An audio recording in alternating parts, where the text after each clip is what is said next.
What's going on? What's going on, man? Here to bring y'all a story.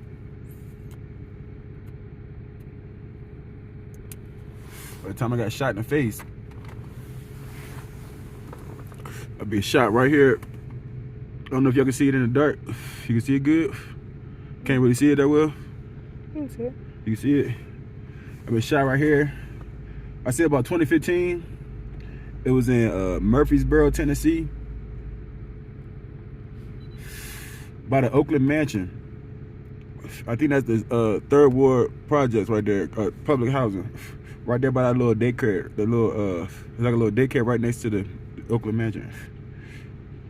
But anyway, I was I'm gonna give you the whole story, so it might take a little while, but stick with me.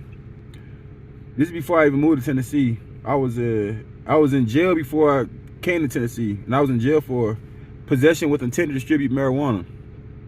Only had an ounce that time, but I also was on probation for intention to distribute marijuana for a pound. So I was just about to get off probation and got caught with another ounce in Virginia. And so basically at that time I was fighting for my life, trying not to get 5 years over an ounce of weed, because I was on probation, because I got a charge, the same charge that I was on probation for. So that would have been 5 years. So, make a long story short, they dropped that possession with intent to distribute down to a possession because they didn't find a scale and they didn't find baggies, so they couldn't say that I was a distributor.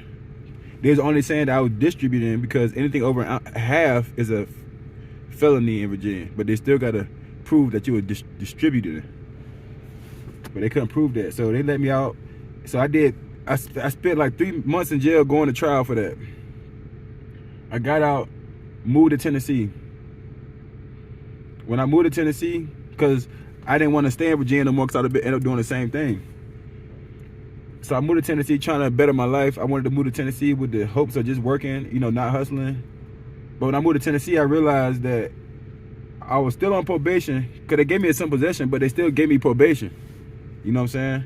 It was a misdemeanor probation. I had to do a community service and get a job. So when I moved to Tennessee, you know, it's spacious out there. It ain't like where I was at, where I can walk down the street and find a job and stuff like that. You got to get a ride to these places. Like, I was in Antioch. I first moved to Antioch, then I started working in Smyrna.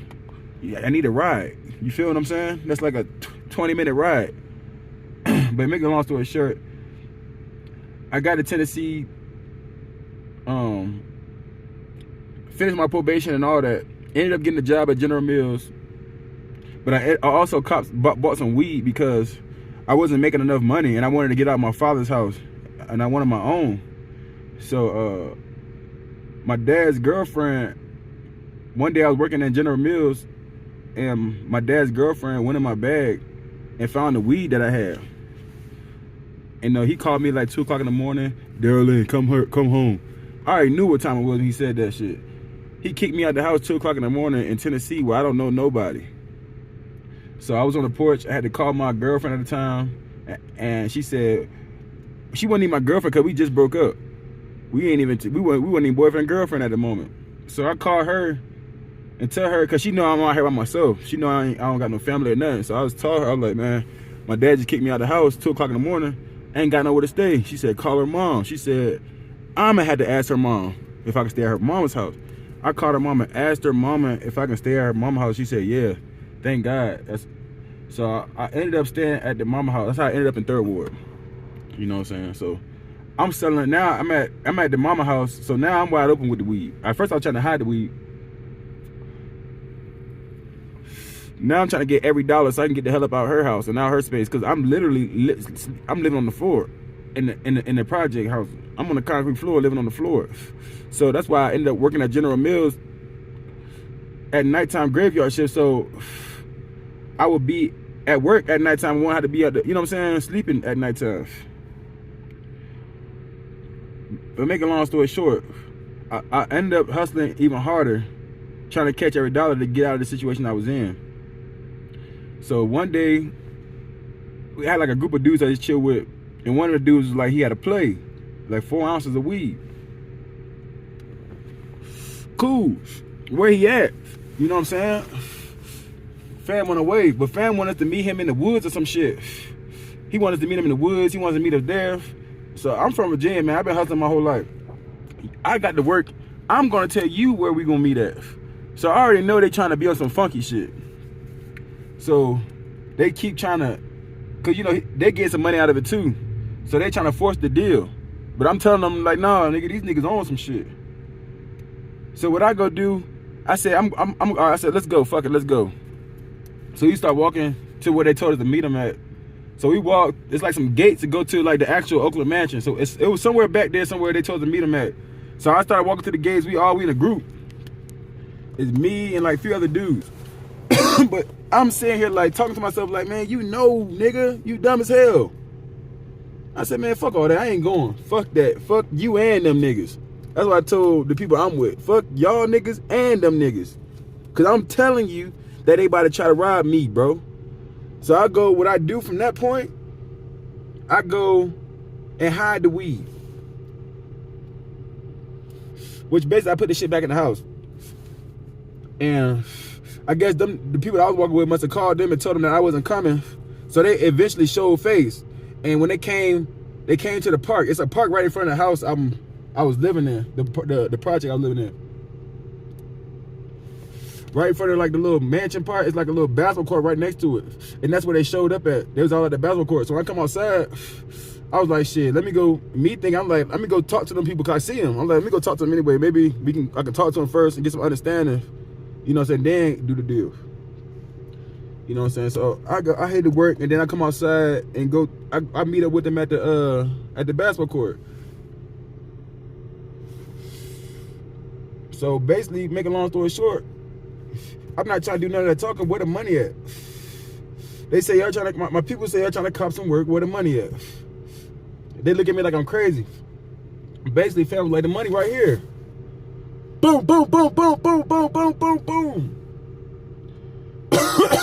But by the time you pull that shit out and get the licking off, I already turned around and get to running.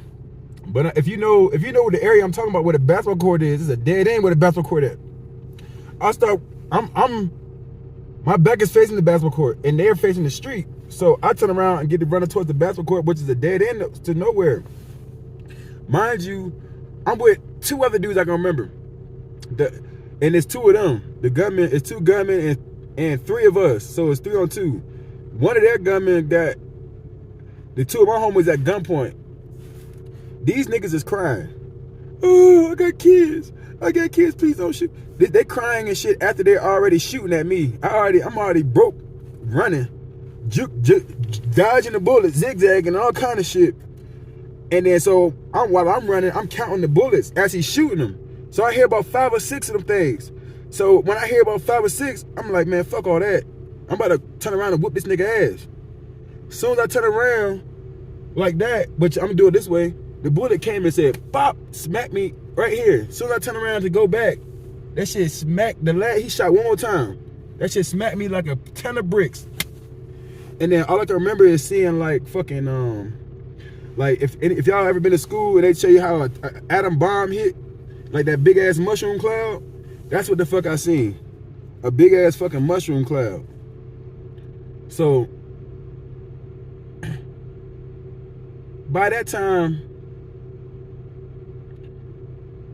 I'm trying to think, he shot me with the gun.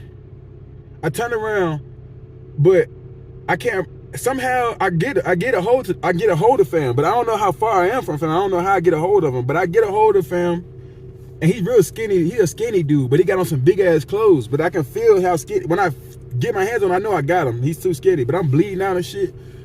And so by the time when I get fam, I get to turn him around, choke him. I get to turn him around, choke him out, and put my legs around him, and I got him in a whole full, what my brother called it, a rear naked. I got him in the rear naked. We choking him out in the sleeper hole, and your legs is wrapped around his waistline. Somehow I got him in that move. After I ran from fam and everything, I got back with fam. I don't know how. I'm on the ground choking fam out, and the dude that got the other 2 niggas at gunpoint, he looking at me choking his homeboy out and looking at these 2 niggas crying, but he's jumping back and forth like, he need to go help this nigga, but I gotta keep these niggas on the gun. Motherfucker, eventually, he see how pussy these niggas is. He go run over to me and get to kicking me in my face where he shot me at. So he kicked me about 2 times in the head. Boom, boom. I let dude go. I get up and get to chasing him. But I just collapsed on the ground. Cause I got blood, it's so much blood. And then that's when the police came.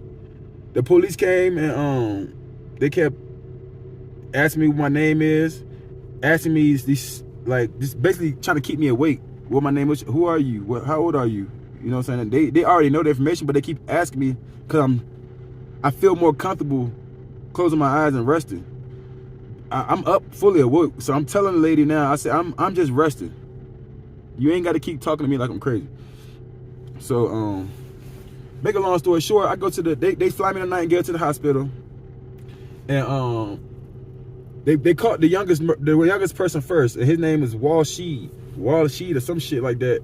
Only reason I know him out of the rest of them niggas because I used to chill with this nigga every time I come to Murfreesboro. I used to chill with them niggas and smoke and drink and have a good ass time. I don't even know what, you know what I'm saying? That's how I met these niggas from chilling with these niggas. But anyway, he get caught first and he was the youngest one, but they charged him with first-degree murder when they first caught him, but I wasn't dead. So I already knew he was about to snitch. He ended up snitching on everybody that was with him. It was Washi, some other nigga with dreads. That's a nigga I had choked up, and it was 2 twins. One twin wasn't even there, and the twins wasn't even there. They caught, I don't know if they got in trouble, they caught time, they weren't even there. They was in a getaway car or some shit. Washi told all this shit. Make a long story short, after the incident and everything, you know, I never told anything. But they did end up subpoenaing me to court. I had to go to court and I had to testify. But I did not tell exactly what happened. You know what I'm saying? They tried to make it seem like in the courtroom that I came to rob them because I didn't have the weed on me. You get what I'm saying? So when I got on the stand, I basically told them some lies, and they said I was making a mockery of the courtroom, and they took me off the stand. And but my statement didn't matter anyway because they own homeboy already told. He was on the stand next after me, and you get what I'm saying? That's how that went down. And that's my story on how I got shot in the face out in Murfreesboro, Tennessee. And hey man, keep it 100 and stop the violence, man. That's all I'm gonna say, man.